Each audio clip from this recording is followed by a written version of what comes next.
Olá, meu nome é Silvia Lopes, eu sou produtora de eventos e este é o Casamento e Comportamento na sua versão podcast. Uma sala de bate-papos deliciosa com convidados muito especiais para falar sobre os temas que a gente ama, casamento e comportamento. E hoje eu recebo a doutora Marina Mari, graduada em mestre em Direito Privado pela Universidade Federal do Paraná, sócia do escritório Assis Gonçalves Clos Neto e advogados associados e membro, da Comissão de Direito Empresarial da OAB, e nós vamos falar sobre casamento. Seja bem-vinda, Marina. Muito obrigada, Silvia, é um prazer para mim, agradeço muito o convite. E você sabe que, assim, casamento a gente sempre pensa em festa, coisas bonitas, eternidade, mas para começar essa conversa eu te faço uma pergunta, acho que já delicada de cara. Devemos acompanhar esse modelo da sociedade americana de fazer contratos pré-nupciais ou ainda, diante da nossa cultura aqui como brasileiros, é melhor esperar um pouco? Veja, Silvia, essa é uma pergunta delicada, Temas que são muito evitados são temas que se referem à sucessão e patrimônio, O casamento, ele está dentro aí de uma área, assim, do direito que ele mistura assim, relações pessoais, afetivas, com o patrimônio. Mas hoje é muito importante, que se debata, que se discuta qual tipo de regime, o casal vai querer optar, qual o sentido disso, qual regime de bens faz sentido para determinado casal, os dois trabalham, os dois tiveram uma formação,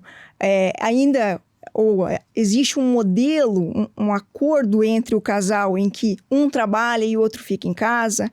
Então, isso varia muito do modelo que é estipulado, mas o que eu digo é sempre muito importante que que o casal, que os parceiros... A gente já foi pro tribunal, a gente já foi Eles nem ação, casaram, a gente já transformou ele em parte. É o nome que a gente chama quando já existe um processo judicial, Mas assim, a pessoa, os dois sujeitos, que não necessariamente vão ser duas mulheres, pode ser dois homens, duas mulheres, enfim, que eles conversem, para justamente poder estipular esse tipo de acordo, Então... Existem hoje figuras diversas para esse tipo de situação, como o contrato de união estável, o contrato de namoro, que está sendo muito debatido, a possibilidade de você fazer um pacto antinupcial para o regime de casamento não ser o da legislação, que é a comunhão parcial. Enfim, existe aí um leque, uma variedade de assuntos que englobam essa tua pergunta. Tá. Então, assim, hoje, por exemplo, muitos casais já trabalham, já construíram seu patrimônio, têm uma vida profissional estabilizada.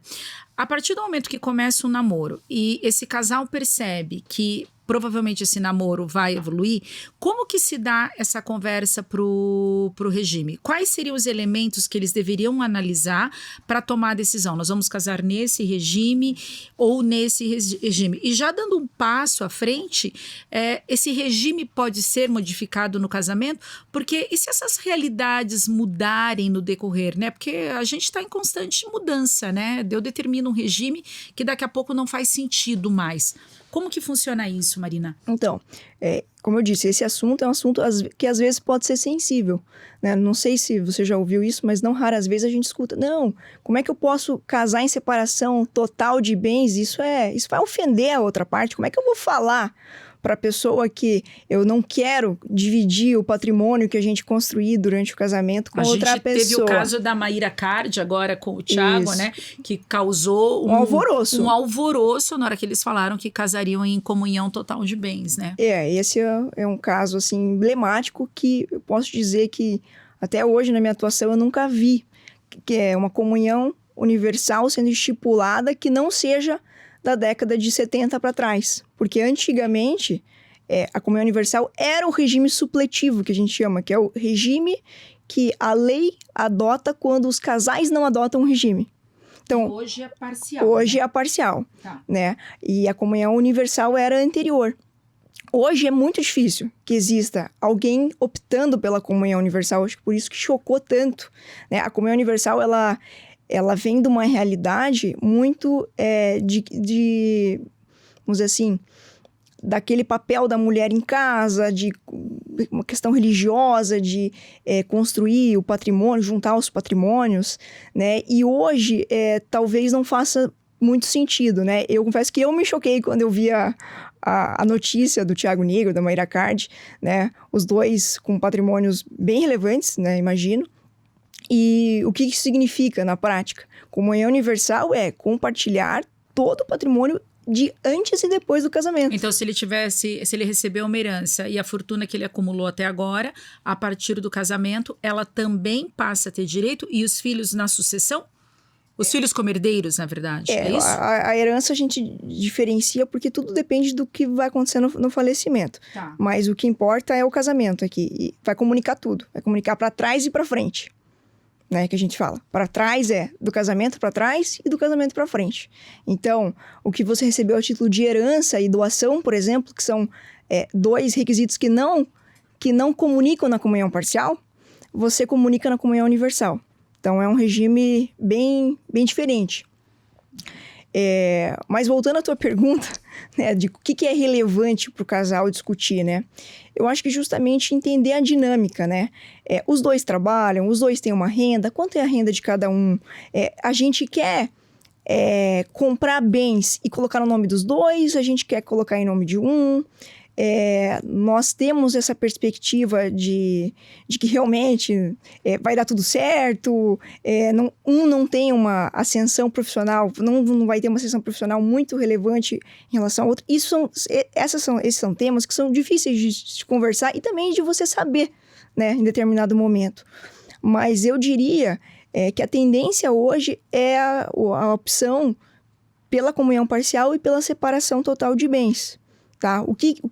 E por que eles são tão comuns, assim? A comunhão parcial justamente porque é o regime supletivo, né? Quando você não opta por um regime de bens, você não faz um pacto antinupcial, que esse é o nome formal, né, que existe, você necessariamente vai entrar na comunhão parcial. E isso acontece também na união estável, né? Então, se a pessoa tá lá...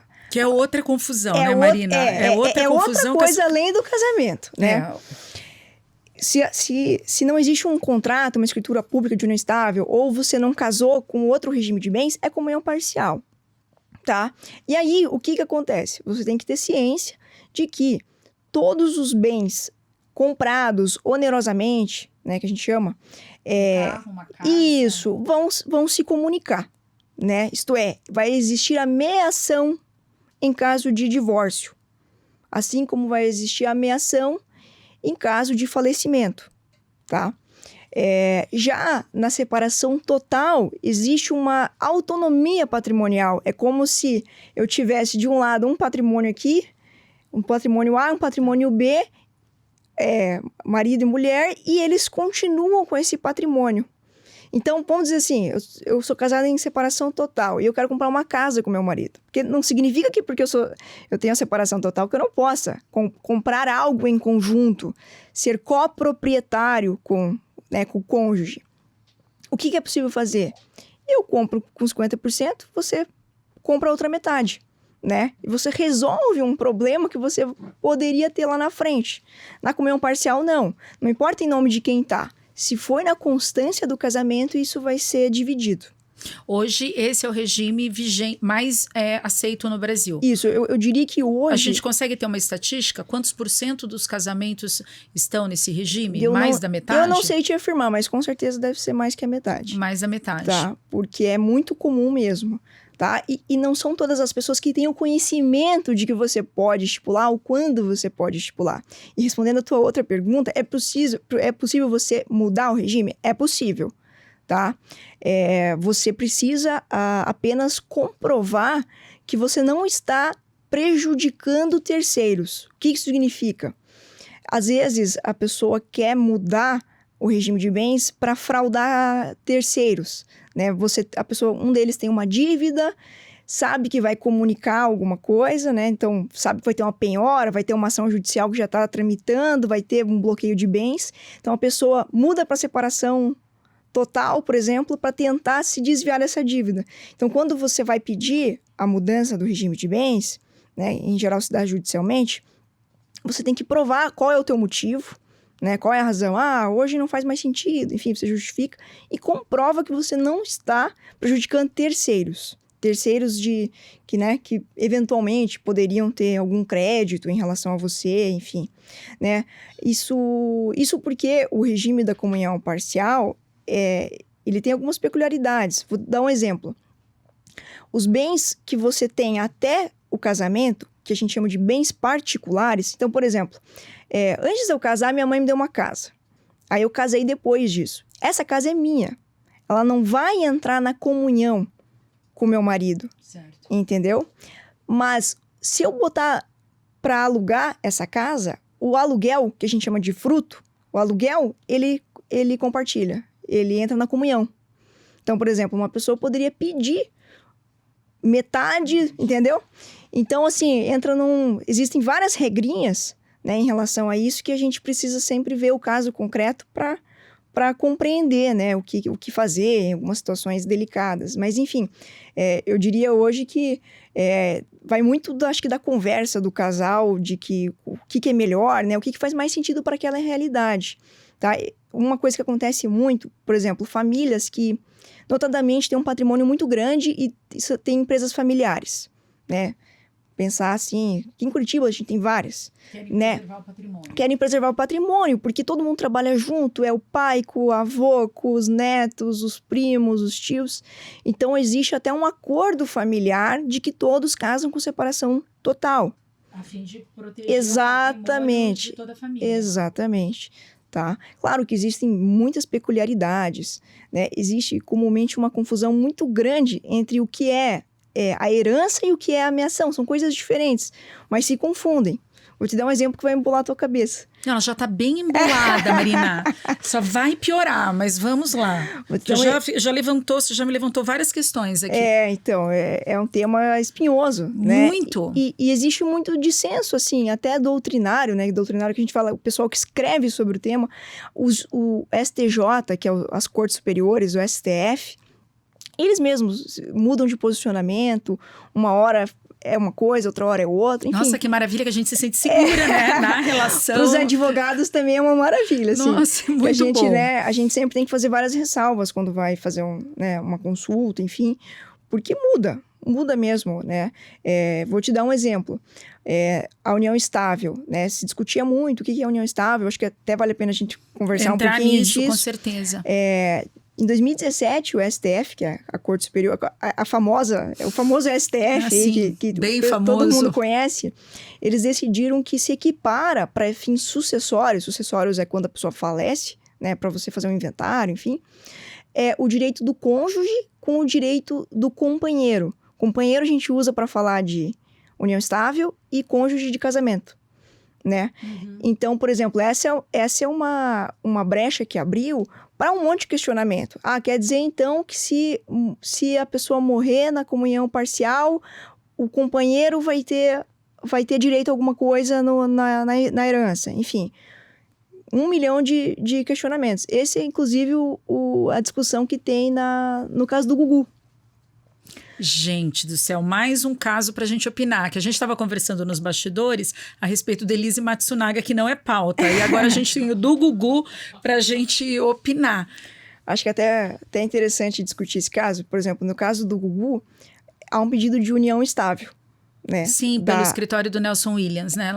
Que também é paranaense, né? Daqui do interior do Paraná. E o que é união estável? Acho que, né, antes de entrar na pauta do Gugu, o que é união estável? Para mim, o que eles tinham era uma união estável. Gente, eu não sei se vou passar na prova, mas eu vou opinar. Vamos lá que eu vou dar nota. Então você vai me dar uma nota. Ainda bem que eu não fiz direito. Porque eu entendo o seguinte, eles se uniram para ter uma família. Independente da opção sexual dele, constituíram uma família, é uma união estável. Eu vejo ela passeando com ele, eu vejo ela tendo filhos com ele. Para mim é uma união estável. Eu que desconheço a lei em profundidade, eu não sei aonde existe uma linha que está relacionada à questão sexual, à escolha, à opção sexual das pessoas. Para mim é uma união estável dos dois. Passei, reprovei. Gente, não sei. Tá mais ou menos. Já viu? Não fiz tão feio. O que a lei fala, né? O que é a união estável para a lei? É uma família, então, correto? Né? Correto, né? A gente chama de entidade familiar. Entidade familiar. Tá?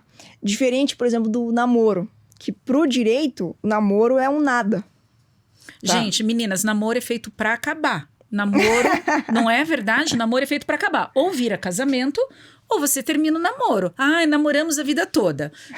Pauta pro próximo podcast. Então, união estável. O que é a união estável segundo a legislação?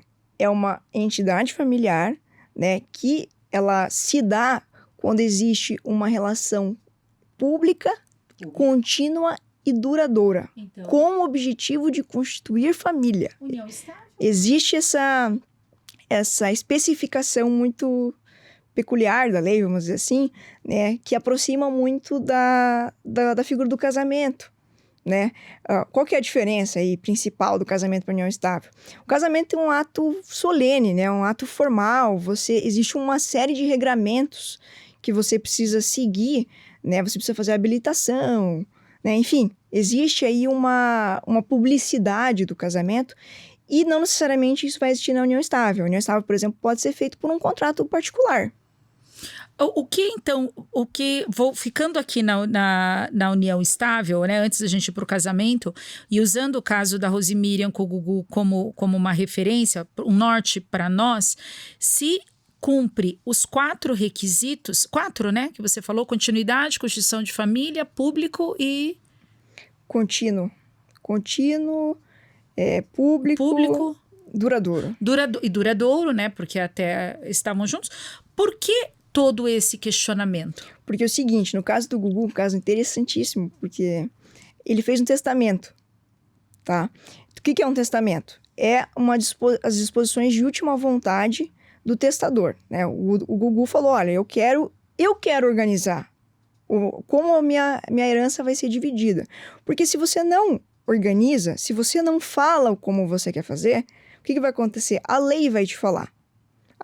50%, isso existe sempre para o testamento também, 50% necessariamente precisa ir para o que a gente chama de herdeiro necessário, que são os filhos e, em geral, o cônjuge ou o companheiro, tá? Se ela tivesse já registrado uma união estável, ela teria que entrar nos 50%, entendeu? Tá. Então, o que ela fez nesse processo? Ela entrou com um processo para reconhecer a união estável, porque ela não estava...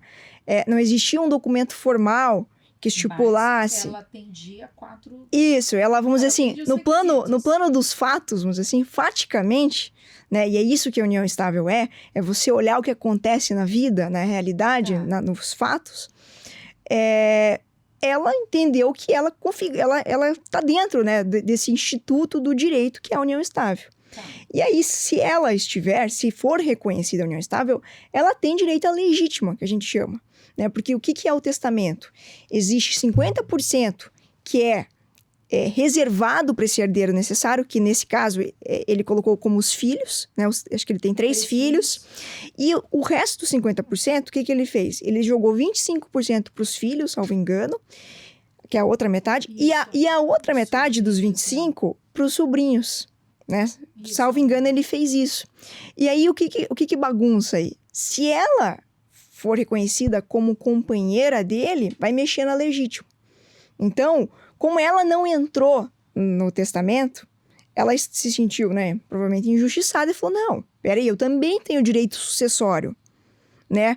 Porque não havendo contrato, escritura pública, comunhão parcial. Comunhão parcial, eu vou ter tanto a meação, aí nesse caso, que a meação é o direito a metade dos bens obtidos após o casamento de forma onerosa, de modo geral, e ela vai ter ainda participação como herdeira caso existam bens particulares, que a gente chama, que são bens que ele tinha antes de se relacionar com ela. Então é uma bagunça. Mas, enfim, se for reconhecido, isso vai atrapalhar totalmente, né, esse testamento que foi feito. Então, entre a união estável e o testamento, teoricamente, a união estável precede o testamento. Ele vai ter que ser julgado primeiro para se fazer a vontade do testamento. Exatamente. A gente já está indo ali na morte, Marina. Eu queria voltar ali no começo. Na vida, mas para eu entender esse final. Você mencionou contrato de namoro. Gente, já tá difícil arrumar um namorado, agora vocês querem criar um contrato pro namoro. Ou seja, né, querem dificultar mesmo. O que é isso? Isso aqui é Brasil? Em que momento eu caí, me perdi no ponto de ônibus e não fiquei sabendo desse contrato? Porque para um namoro você também tem que ter um contrato? Olha, não necessariamente, né? É um tema que ficou muito debatido, assim, acho que você já deve ter ouvido falar disso. Não, é novidade para mim. É novidade. A gente fez aquele alinhamento, você mencionou, eu falei depois, como a gente ia conversar. Então, o contrato de namoro, ele... Eu já vi compromisso de aliança da Prata Fina, né? Prata Fina patrocina a gente! Ele entrou muito em discussão, na verdade, né? Esse contrato de namoro, né? Existiram aí alguns estudos. E, na verdade, o direito de família, no geral, o tema do casamento, é um tema que ele muda. Ele é mutável, né? A sociedade vai mudando e as regras vão ter que se adaptar. Mas qual a necessidade? Porque eu entendo que a lei vem para atender uma demanda da sociedade, não é isso? Surgem leis, as leis deixam de existir. Hoje, agora caiu há pouco tempo aquela questão da honra, né? Enfim, ela conforme. Qual que é a justificativa? O que está acontecendo na nossa sociedade para que se cogite ter um contrato de namoro? Sendo muito, muito, muito honesta, o objetivo principal da pessoa que quer fazer o contrato de namoro é por ter proteção patrimonial. Mas é um namoro. A pessoa quer se proteger. Por quê? Porque se você tiver uma relação pública, duradoura, contínua, com intenção de constituir família, namoro você entra de 6 anos. Você entra na união estável. A partir de quantos anos é a união estável? Não existe isso. Ah, meu Deus, mas daí fica difícil, não existe. Marina. É muito comum que a gente seja consultado para falar, então a partir de 2 anos, eu gosto que varia muito tempo. Às vezes é 2, às vezes é 3, às vezes é 5, geralmente é 5. Então 2 anos já divide tudo, né? Não, isso não existe, tá? O tempo é um elemento. O tempo é um elemento para você analisar se existe uma união estável ou não, tá? Mas ele não necessariamente, né? Não existe a lei não fala isso. Precisa de tanto tempo. Isso não existe. Isso é uma coisa criada aí pela opinião pública. Assim, é um boato, tá? Mas o contrato de namoro é justamente, como a gente chama de um negócio, é um contrato, né? Em que as partes do contrato vão manifestar que não querem ter uma família. Elas estão apenas se relacionando afetivamente, mas elas não querem, enfim, não querem construir uma família, não vão querer ter filhos, enfim. Só que essa discussão, esse contrato de namoro, ele está sendo super debatido porque tem muita gente que fala que esse contrato é nulo, né? Ele não teria validade jurídica, né? Por quê? Porque entendem que existe uma intenção das partes de fraudar a lei. Por quê? Porque você estaria maquiando a união estável, entendeu? Você estaria fazendo um contrato de namoro com o fim de não ter o reconhecimento de uma união estável e assim compartilhar patrimônio. Então, existe aí vamos dizer assim, uma boa parte aí dos estudiosos do direito de família, né, e direito sucessório, que vão entender, então, que esse contrato ele é inválido.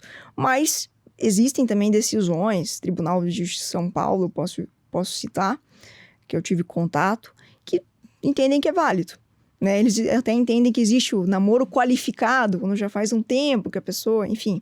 E aí, o que eles analisam, né? Até, isso é uma coisa que a gente frequentemente é questionado. Por exemplo, a pessoa mora junto, divide conta. Tem o cachorro lá, né? Você tá na moda agora. O pai de pet, o pai de pet, a mãe de pet. Tem o cachorro junto. Posta foto lá no Instagram, Facebook, enfim.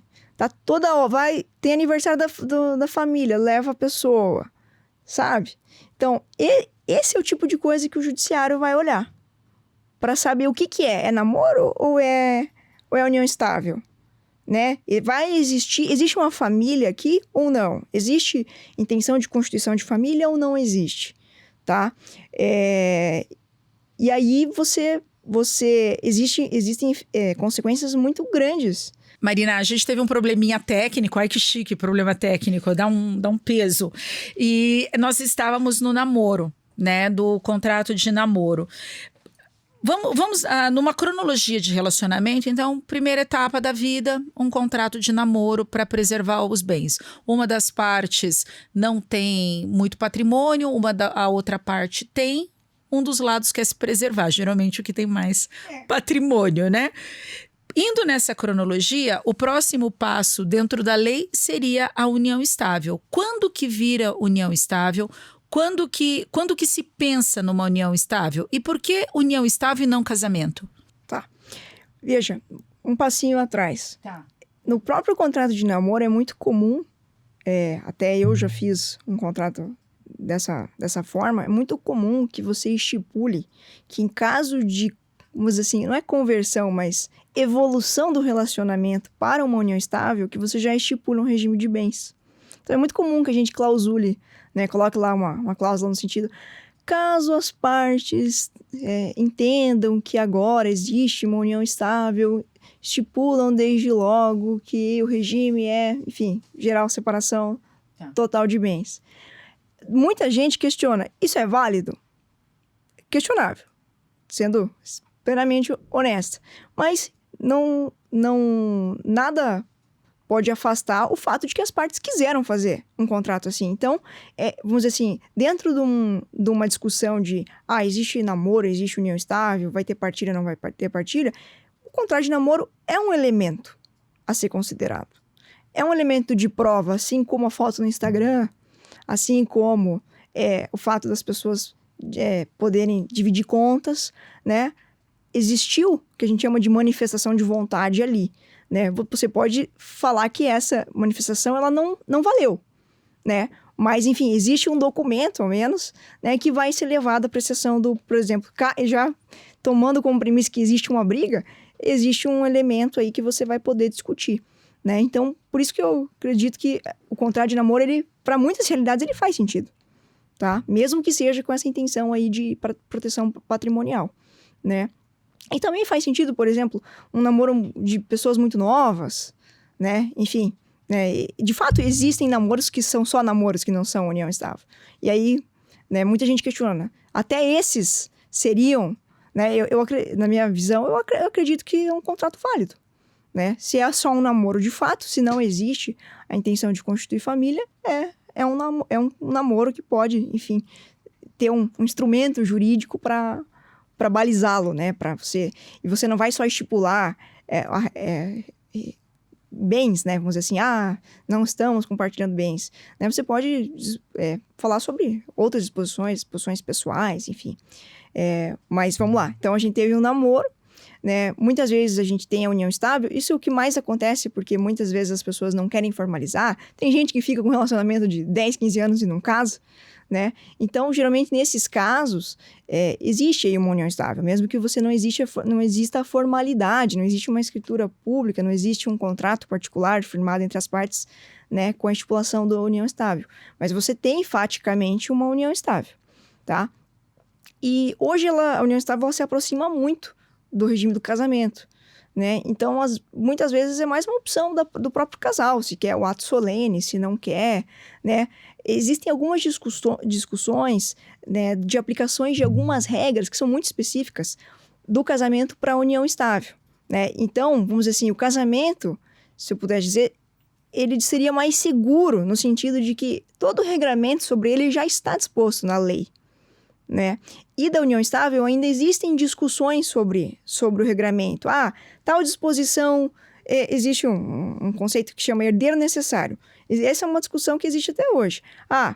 Quando o STF disse que é para equiparar o companheiro, que é o da união estável, ao cônjuge, que é o do casamento, ele quis dizer também que o companheiro é herdeiro necessário, porque o cônjuge é, tá? Então essa é uma discussão, porque o herdeiro necessário ele vai ter mais direitos, né? Entendi. Entendeu? Antigamente, o companheiro não tinha direito, não existia dúvida sobre isso, entendeu? Então, antigamente existia, de fato, maior diferença entre união estável e casamento. Com esse julgamento do STF, em 2017, existiu uma aproximação muito grande, tá? Então, eu diria hoje que o casamento é uma forma mais segura no sentido de que você tem mais previsibilidade do que a legislação fala sobre ele. Mas, praticamente, assim, em termos práticos, é muito parecido, né? Caso você opte pelo regime da comunhão parcial, né?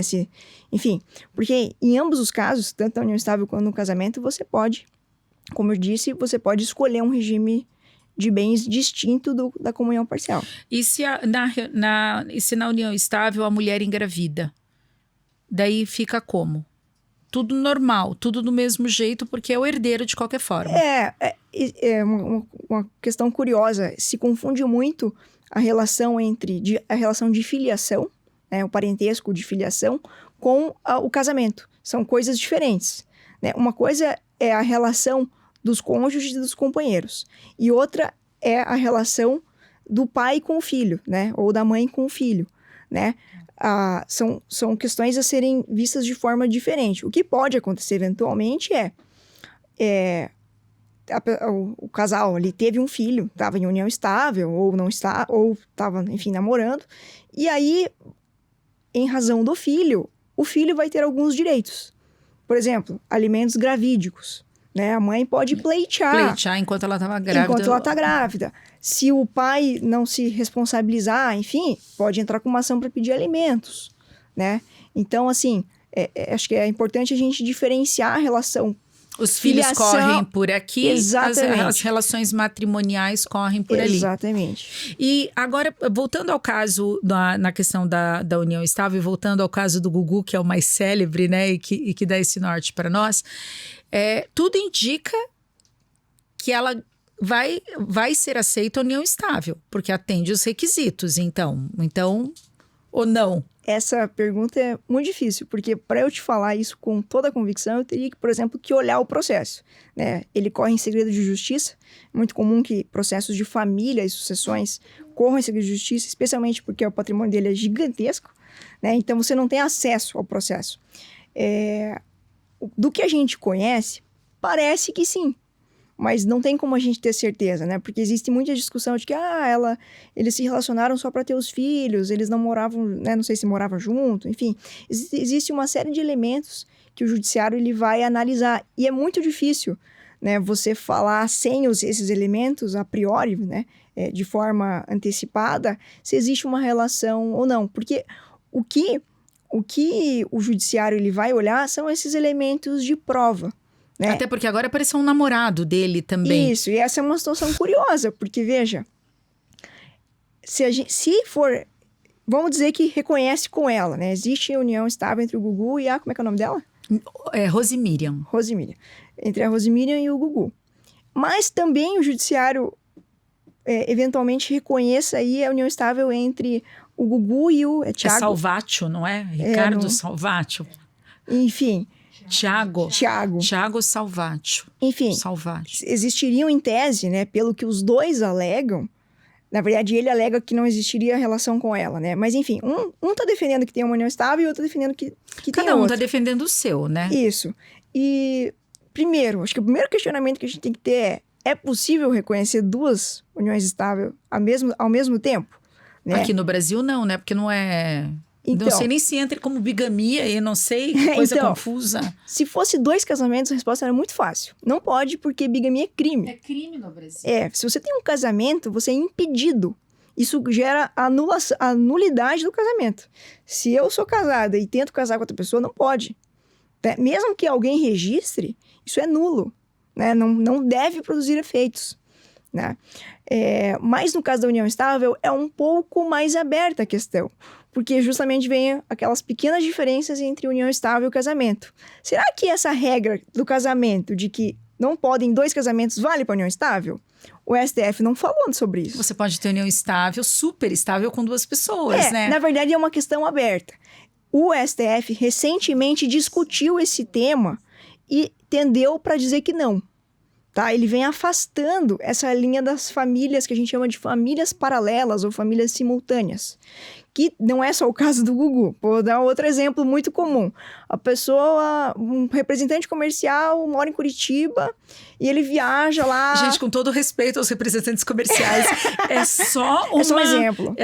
É lúdico, é só um exemplo muito didático, né? Porque o representante comercial está sempre viajando. Isso. Então, ele tem uma família em Curitiba, ele é casado, e ele eventualmente, lá em, sei lá, em Cascavel, ele tem uma outra família, tem 2 filhos, mas ninguém sabe, né? Correm 2 famílias de forma, né, paralela, de forma simultânea. É que paralela é a palavra bonita, né? Nós tivemos há anos atrás uma cliente que estava na...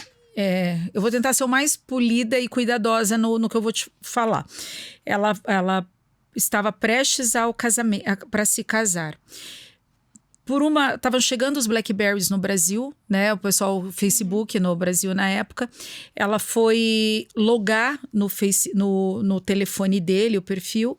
Ela descobriu que ele tinha uma outra família com filhos, né? Eu não sei se ele era... se ele estava, eu acho que ele não tinha nada oficial, essa informação eu não tenho. Mas ele tinha uma outra família com eu posso falar isso no podcast, contar? Posso, né? Porque faz tempo, não, o medo, eu tô com a advogada aqui. Você me defende, por favor. Porque é ilustrativo, não tô citando nomes. Um dia aconteceu isso. Daí ela logou e descobriu que ele tinha outra família com filhos. E nós estávamos aí quase 3 meses do casamento, com tudo pago. E o que era mais cruel, depois do casamento, ela teria que ficar um tempo fora para um treinamento da empresa que ela trabalhava. Ele tinha combinado uma viagem com essa família. Então, assim, o casamento estava para acontecer e ele já tinha um casamento. E para piorar, o que não poderia ser pior, quem deu toda a festa do casamento foi o pai e o apartamento para eles morarem. Então, isso foi assim... Bem, você imagina o que virou na época. E sim, ele tinha uma outra família, que eu não sei se ele era casado efetivamente, né? Mas, gente, tem uma mulher e tem filhos naquela casa, né? Sim, essa é uma situação muito delicada, né? Existem muitos estudiosos do direito de família que dizem que né, as cortes, né? O STF, o STJ, que são as cortes superiores, deveriam enfrentar, vamos dizer assim, melhor esse tema. Porque hoje o entendimento do STF é de que não pode.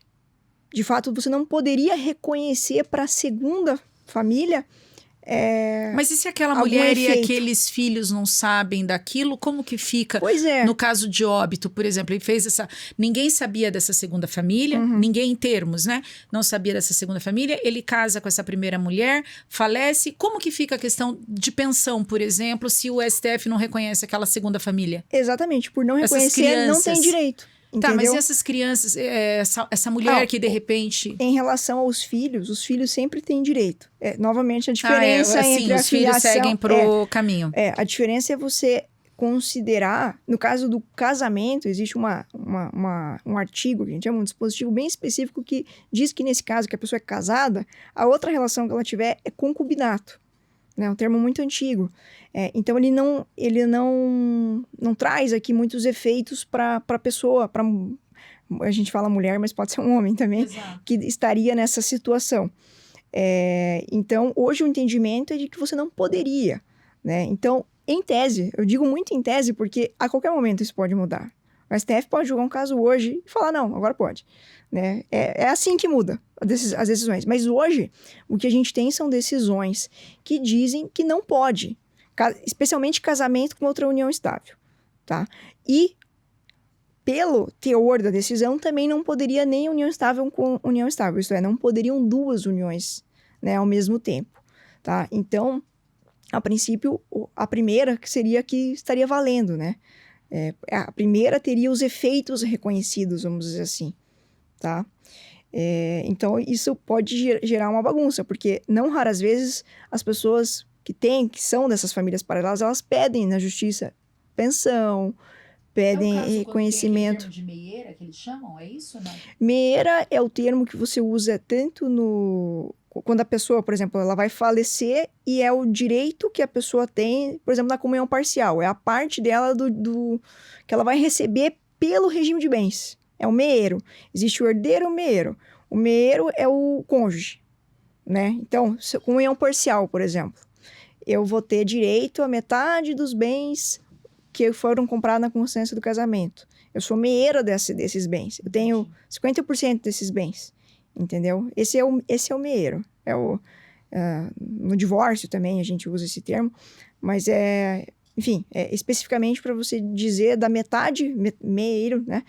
Da metade que você vai ter em relação aos bens do regime de bens. Para a lei, o casamento presume fidelidade? É uma linha? Sabe que essa é uma questão muito curiosa, porque se você for olhar a legislação, que a gente chama de o Código Civil, que é onde tem esse regramento, existe lá que no casamento existe o dever de fidelidade. Então, tá escrito isso. Tá escrito. Então, no casamento é descoberta a traição. A pessoa tem o direito ao divórcio. Não, o divórcio... Vamos lá. Não, vamos acho lá. que eu não formulei a pergunta certa. Não, mas faz sentido, eu vou te explicar. Existiu uma progressão, uma evolução, vamos dizer assim, muito grande no tema de família. Como eu disse, é um tema, é uma área do direito que ela muda. Né? Com o passar do tempo, antes você precisava de um motivo para se divorciar. Né? Você existia a figura da separação judicial e do divórcio. Hoje a gente tem o divórcio, de forma geral. E tinha aquelas histórias, fulano não me dá um divórcio. Isso, exato. Você precisava fundamentar, você precisava dar uma causa, um motivo. Né? Então você fala, ele me traiu, porque ele não tá me sustentando direito, enfim. Né? Hoje não existe isso. O divórcio, que a gente chama, é um direito potestativo. É um direito... É um poder. Eu quero me divorciar, não preciso de motivo. A outra pessoa precisa aceitar. Ela não tem outra opção, né? Então, o que a gente diz é que esse dever de fidelidade que a lei elenca, ele perde muito sentido com o passar do tempo. Porque se hoje você pode se divorciar sem qualquer razão, né? Por que precisa constar? Por que na lei está dizendo que eu... Sabe? A não ser que você fosse indenizado por aquele... O que daria para pensar, né? O dever, né? Quando você descumpre, né? Um direito, você em tese tem direito à reparação. Então, o questionamento mais correto seria, e se eu fui traído, então eu tenho direito à indenização por namoro? Eu diria que é muito difícil também, porque hoje eu acho que esse dever de fidelidade que está na legislação é muito mais um dever moral do que um dever jurídico, né? O que acontece é que essa legislação foi feita lá atrás. É muito tempo atrás. E isso acaba ficando com o tempo. Quanto mais vai passando o tempo, vai ficando mais defasado nesse sentido. Então, eu diria hoje que se a pessoa quer se divorciar, ela não precisa esperar ser traída. Ela pode se divorciar A gente não espere, né?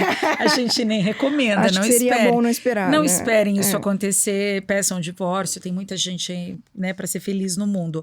E, Marina, um ponto bem importante e que é bem inerente ao nosso trabalho. A gente sabe aí que o casamento a experiência do casamento, de fazer a festa do casamento, de fazer a ritualização, é uma experiência de alto investimento e cada vez mais ela está ficando mais cara. Geralmente, ela tem regrinhas de compartilhar essas despesas. Tem famílias que optam por dividir entre eles, há casais que optam esse valor é rateado entre eles e não colocam para as famílias. Às vezes é um presente de um dos lados familiares. Tem diversos cenários, mas existe um acordo prévio de como aquilo vai ser feito. Quando acontece um cancelamento próximo a um casamento e todo esse valor já foi investido e que não vai ter retorno. Como que a lei entende isso? Ou isso só é código do consumidor, não entra no direito privado? Existe uma forma dos casais se salvaguardarem disso, né? Ou não? Como que funciona? Ou existe o dano moral em relação a isso? Porque eu li há muito tempo atrás uma história, eu acho que é aqui do Paraná até, a gente devia ter procurado para o podcast, de uma mulher que esperou anos para ele pedir ela em casamento. E ele não pediu. E eu não sei se ela entrou com o processo, eu acredito que sim, porque eu lembro do termo, que ela usava como perda de juventude. E parece, né, estranho na hora que a gente... como assim você tô te culpando pela perda da minha juventude? Opa, tem tudo a ver. A mulher tem idade biológica, você tem um tempo para constituir família, né, hoje tem um monte de técnicas, mas não vem isso. Mas você tem um tempo, né, que você pode ter filhos, constituir família. E ela ficou esperando ele tomar essa decisão.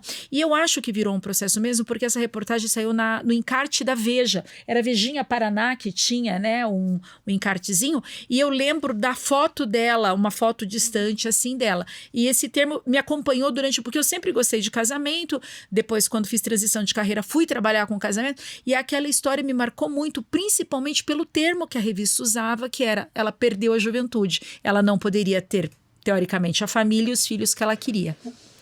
Interessante, eu não conhecia esse caso, né? Existe uma linha, uma área ali do direito que chama perda de uma chance. Ela deve ter fundamentado nesse pedido. E o que é perda de uma chance? Perda de uma chance é, por exemplo, eu vou fazer um vestibular. Tem uma vez por ano Federal do Paraná. E aí eu vou usar o transporte público, por exemplo. Né? Vou usar o transporte público para quebrou o ônibus. Perdi a prova da Federal. Perdi a prova federal. Eu poderia entrar com uma ação contra, né, o município, enfim, estado, depende qual seria, né, quem seria responsável, né, pelo sistema de transporte, para falar, olha, eu perdi a minha chance de ingressar na federal, né, me indenize. Então, imagino que tenha sido uma mesma linha aí que ela tenha adotado. Super interessante esse caso. Eu vou até buscar se a gente consegue achar isso, porque eu lembro que me marcou profundamente. E eu não entendi essa questão da juventude, né? E é óbvia, né? Tem toda uma explicação. Mas daí, no caso desses cancelamentos de casamento perto, onde os valores já foram quitados, como que a justiça vê isso? Ou não tem nada que prevê, e isso é código do consumidor, Veja, e não tem o que fazer?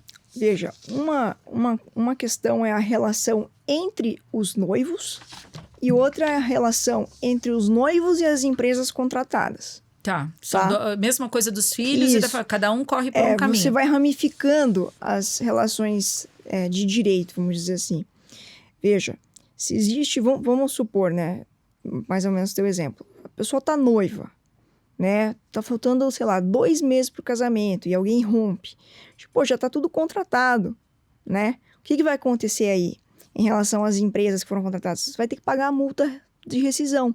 Provavelmente algumas empresas vão falar, não, você vai estar muito perto, você vai ter que pagar tudo. Por exemplo, local, né? Geralmente a pessoa não vai conseguir reagendar um casamento tão rápido. Não. Então a pessoa vai perder um sábado lá né? Dando um exemplo. Não existe lugar nenhum que vai te falar isso. Quando o noivo ou a noiva desiste do casamento muito próximo, não existe isso. Né? A juização, eventualmente, né? Você vai atrás dos seus direitos com base no que o direito oferece. E aí você buscaria, me parece, uma indenização por dano material e, eventualmente, por dano moral. Veja, por quê? Por exemplo, vamos supor que o noivo desmanchou e a noiva tenha arcado com todas as despesas. Poxa, não me parece razoável, né? Ela foi a pessoa, né, que sofreu com o término e ela ainda vai ter que arcar com todas as despesas do casamento. Então, me parece que ela poderia ingressar, por exemplo, com uma ação para pedir essa indenização. O que eu já cheguei a ver é que existem decisões, por exemplo, que mandam ratear o valor, meio a meio. Entendeu? Eu não me recordo se tem alguma decisão que manda pagar o valor integral. Talvez até tenha e eu não tenha conhecimento. Mas é um pedido que pode ser formulado. Né? A pessoa deu causa, né? Enfim, deu causa ao desmanche, né? Porque o que pode pesar do outro lado é o fato de que você estava na relação com a pessoa, né? Então, existiu, muito embora pareça muito injusto, né? Eu imagino que o judiciário ele vai olhar isso, né? Você estava numa relação, é um risco, né? É o risco você terminar, então Eu imagino... Vocês me chamem esse juiz para explicar para ele o risco de terminar perto do casamento, né? que é bem mais complexo. E é bem complicado, né? Eu já vi também, por exemplo, decisões que tratam a questão do dano moral, que não dão dano moral nesses casos de rompimento, mesmo que seja muito próximo, por entender que, por exemplo, quando tem traição, a pessoa vai para casar e descobre que o noivo está traindo, a noiva está traindo, né? É intuitivo que parece que tem um dano moral aí, né? Mas Sim, pode ser que se reconheça. Mas eu já vi decisões em que os tribunais falam assim: veja, o dever de fidelidade é só do casamento. Na união, os noivos não têm dever de fidelidade. Gente, né? Implícito. Pois é, então, por isso que eu falo, são questões que são muito complexas, né? Existe aí uma questão muito sensível também, e até meios de prova, isso é bem curioso, eu achei várias decisões de tribunais que falam assim, não está comprovada a traição. Meu Deus do céu. Que é uma coisa curiosa, né? Você teria que chamar, por exemplo, uma testemunha, né? Porque o que é prova no processo? Chamar a amante, olha, essa daqui é amante, ela vai depor ao meu favor. Como é que você vai fazer? Vai fazer uma perícia? Então, não tem como. Então, você teria que, por exemplo, fazer uma prova, ter um print, ter uma conversa gravada, sabe? Então, acaba ficando um pouco nebuloso, né? Esse meio de prova, né? Então, assim, claro que é uma situação muito desagradável, muito delicada, mas o que eu diria existem medidas plausíveis de você ingressar nesses casos, né? Especialmente se existe, por exemplo, uma situação vexatória. Às vezes acontece, né? A pessoa, além de ser traída, todo mundo ficou sabendo e aí circulou e em razão disso aconteceu alguma situação, aí talvez você tenha mais elementos para você pedir, por exemplo, um dano moral, né, nesse caso. Mas o que eu posso dizer é não existe uma resposta fechada. Gente, né? que a coitada ainda toma o chifre, ainda passa por maluca. Não, mas eu tô achando que não teve uma traição. Cruel. Muito difícil. Cruel pra gente difícil. Que tá do outro lado e que acompanha o processo, pode ter lógica pro direito, para quem julga, porque ele tem uma métrica, né? Ele tem uma linha. Mas pra gente que vivencia o processo do outro lado, que vê como as coisas acontecem, é surreal. Né? Ele entra. E no caso da anulação, quando que um casamento pode ser anulado? Esse tema ele é um tema bem amplo. Acho que eu vou me reportar aqui aos principais aqui, que acho que são mais interessantes. O casamento, primeiro caso, bigamia, né? Não pode.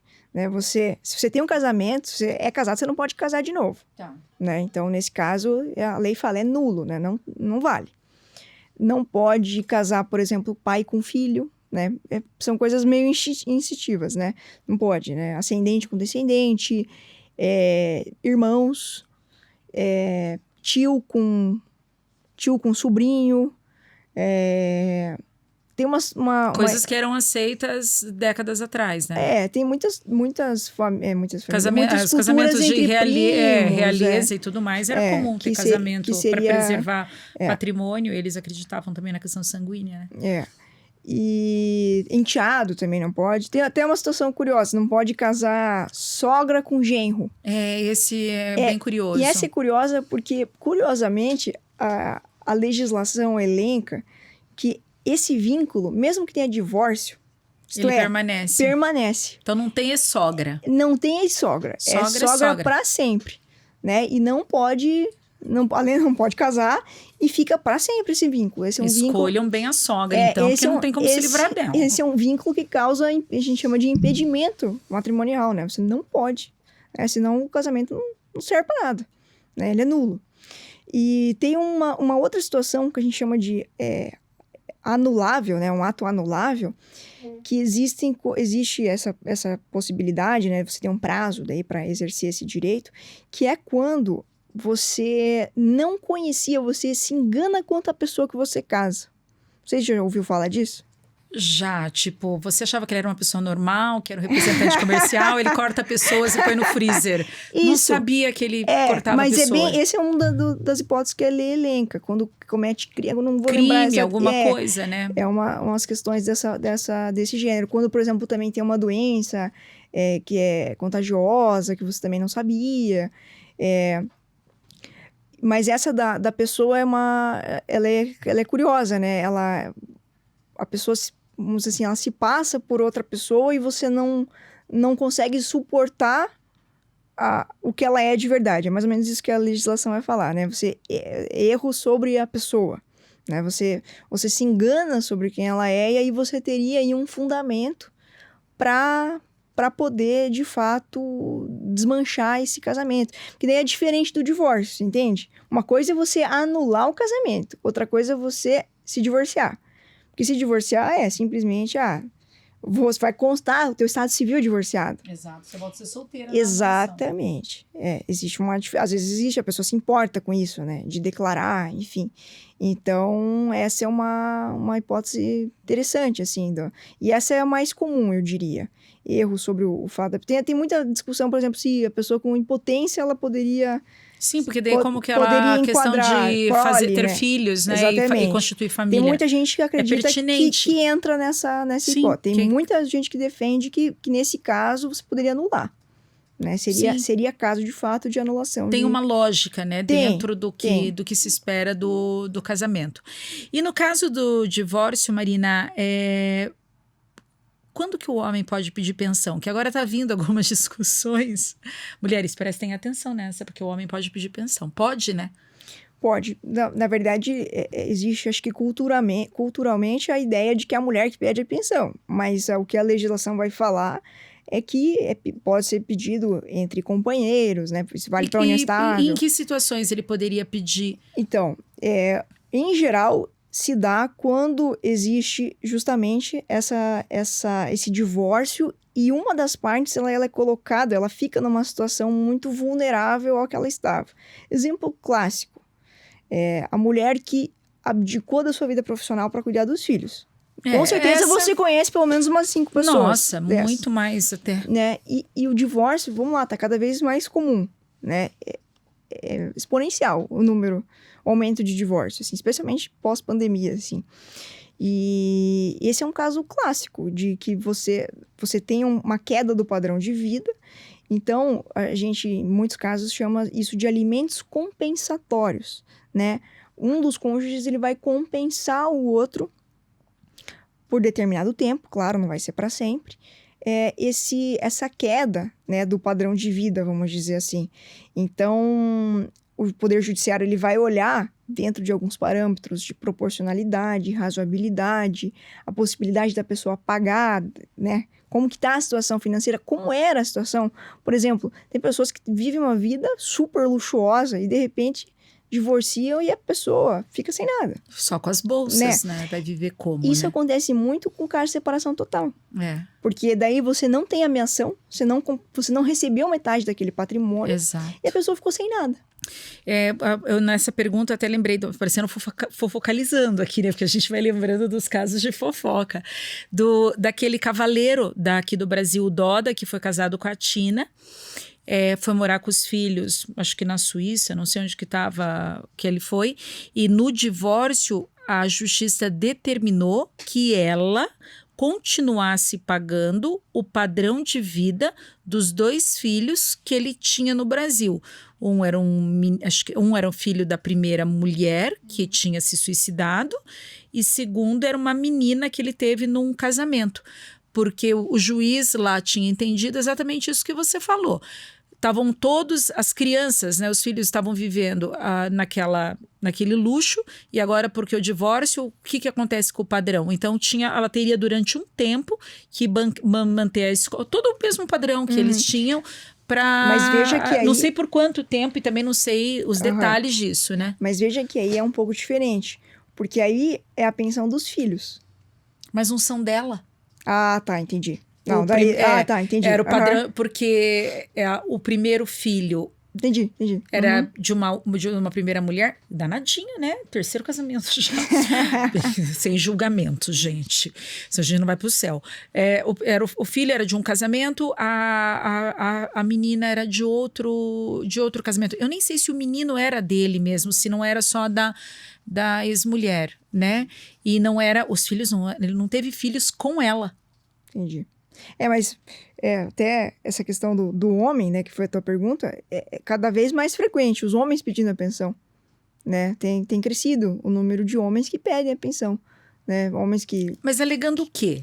Só pra gente saber, né? Vai que, né? Justamente, é o mesmo fundamento. Só curiosidade. Mesmo fundamento que quem era mais responsável pelo sustento da casa, pelo maior vulto, era a mulher, né? Ela que era... Tem pai de lar também, né? Tem o pai que fica cuidando, né? Mas daí tudo bem, foi uma escolha do casal, sim, né? Sim. Acho eu tenho uma carreira mais bem sucedida, então você gerencia as questões familiares, mas aí foi um acordo entre os dois, né? Sim. Fora isso, teria outra situação? Essa mesma situação de queda do padrão. É mais difícil, é muito mais difícil a justiça conceder alimentos para o cônjuge, para companheiro. Mas é possível.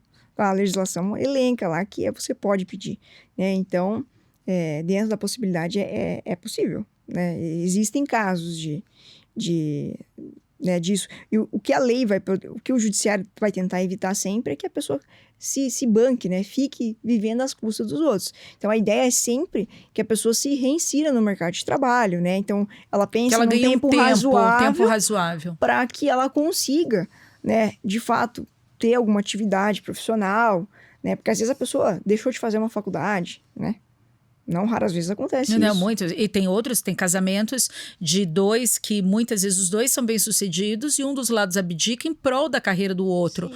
Porque a carreira do outro vai para um outro estágio e depende dele morar no exterior, fazer, e uma das partes abdica. Isso acontece. Exatamente. Então, os alimentos, eles servem aí para esse tipo... E eu digo que seria mais comum de ver justamente quando é separação total. E a pessoa fica, vamos dizer assim, sem nada. Sem nada. Né? Então, é mais frequente. Marina, e pra gente encerrar essa conversa, o que você recomendaria para os nossos casais? Primeiro, não de se divorciar, né? Porque a gente viu que é bem complicado. Mas quais as orientações que você daria para um casal que está indo para o casamento? Eu acho que se informar bem sobre o regime de bens, entender bem o que faz sentido para eles, porque isso é muito particular. Né? O que pode fazer sentido para mim, pode não fazer para outra pessoa, né? Entender bem o que é o patrimônio particular, o que cada um já angariou até aquele momento, o que eles querem dividir.